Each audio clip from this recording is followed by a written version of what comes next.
Bienvenidos a esta nueva clase de biología. En el video pasado vimos que la información genética está contenida en los ácidos nucleicos. En este video vamos a estudiar el proceso de transcripción, mediante el cual la información que está en el ADN pasa al ARN mensajero, la molécula que va a llevar la información genética al citoplasma para que ocurra la traducción o síntesis de proteínas. Tal como vemos en esta imagen, en los eucariotas la transcripción ocurre dentro del núcleo, mientras que la traducción, proceso que estudiaremos en el video siguiente, ocurre en el citoplasma. El gen es la unidad de la transcripción, es decir, la unidad de información que codifica un producto funcional. Los productos más conocidos son las proteínas, pero también llevan la información de ARN no codificantes como el ARN de transferencia y el ARN ribosómico, y otros con funciones reguladoras. Entonces vamos a tener fragmentos de la secuencia de ADN que se transcriben y se traducen, es decir, forman parte del ARN mensajero y luego van a dar una proteína. Vamos a tener fragmentos de la secuencia de ADN que se transcriben pero no se traducen, es decir, codifican un ARN estructural o catalítico, como el ARN ribosómico de transferencia y los ARN pequeños. Y por último vamos a tener regiones señalizadoras que no se transcriben pero que son necesarias para la transcripción. De esta manera, el gen almacena la información genética y permite transmitirla a la descendencia, por lo cual también se dice que es la unidad molecular de la herencia. Por su parte, el genoma o el conjunto de genes de una especie va a ser la totalidad de la información genética contenida en la secuencia del ADN y va a estar formado tanto por genes como por regiones intergénicas y secuencias reguladoras.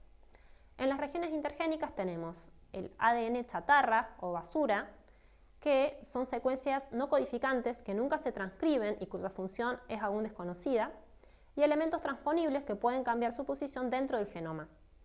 En las secuencias reguladoras van a estar regulando la transcripción, informando cuándo, en qué células y en qué cantidad se debe traducir, y para cumplir con esta función se deben unir con proteínas conocidas como factores específicos de transcripción.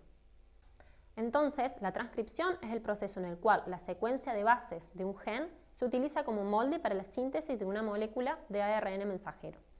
Cada gen presenta una región promotora, que es una secuencia específica que señaliza dónde comienza el gen y dónde debe iniciarse la transcripción, y secuencias terminadoras que marcan el punto final de la transcripción.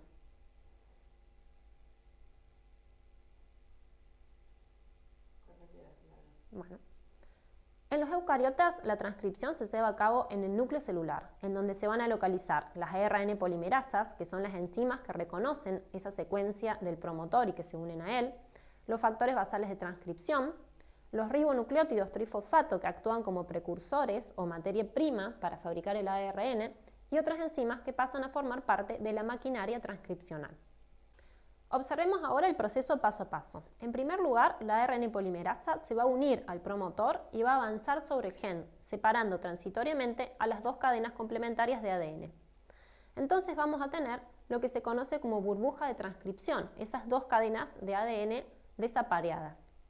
La hebra molde es la cadena del ADN que la ARN polimerasa recorre en sentido 3' a 5' y va a utilizar como molde o plantilla para ser copiada. Mientras que la hebra antimolde es la cadena del ADN que queda orientada en sentido 5' a 3'. Sobre cada nucleótido del molde, la ARN polimerasa va a ubicar un ribonucleótido con la base complementaria y va a catalizar la formación de los puentes fosfodiéster. Y por supuesto que siempre la timina va a ser reemplazada por uracilo porque estamos hablando de un ARN. De esta manera vamos a ver que va a ir creciendo una cadena de ARN complementaria y antiparalela al molde de ADN. La hebra del molde ya transcripta vuelve a parearse con el antimolde y el extremo 5' del transcripto se separa del molde a medida que la ARN polimerasa va avanzando. El ARN crece en dirección 5' a 3' sobre un molde que es leído en dirección 3' a 5'. Este proceso concluye cuando la ARN polimerasa llega a la secuencia terminadora. Entonces, el extremo 3' del ARN sintetizado se desaparea de su molde y se libera, mientras que la burbuja de transcripción se cierra. La dirección y secuencia de bases del ARN sintetizado coinciden con las del antimolde, excepto, por supuesto, porque donde este tiene timina, aquel va a tener uracilo. Otros nombres comunes de escuchar para estas cadenas del ADN es que el antimolde también es llamado hebra positiva o codificante y el molde es llamado hebra negativa o no codificante.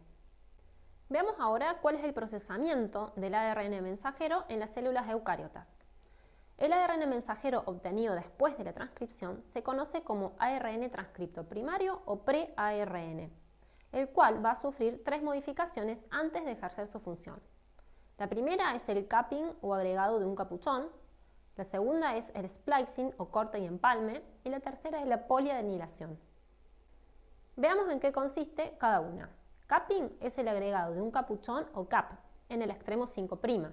Este cap es un nucleótido modificado y se agrega en el transcripto mientras aún se está transcribiendo, y esto protegería al ARN de enzimas que puedan degradarlo.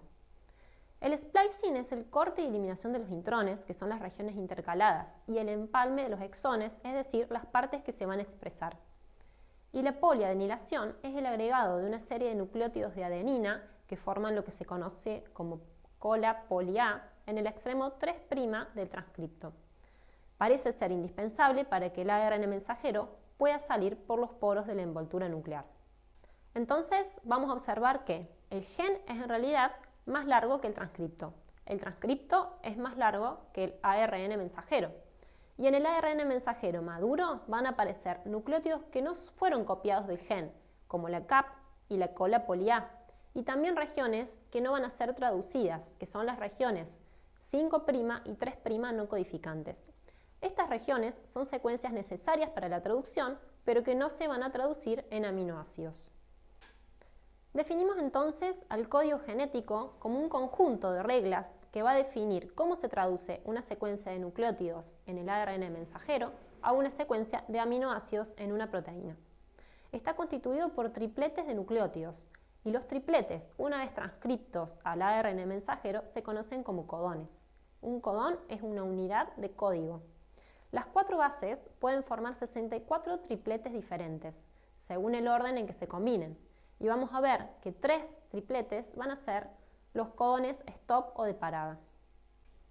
Veamos ahora las 4 características del código genético.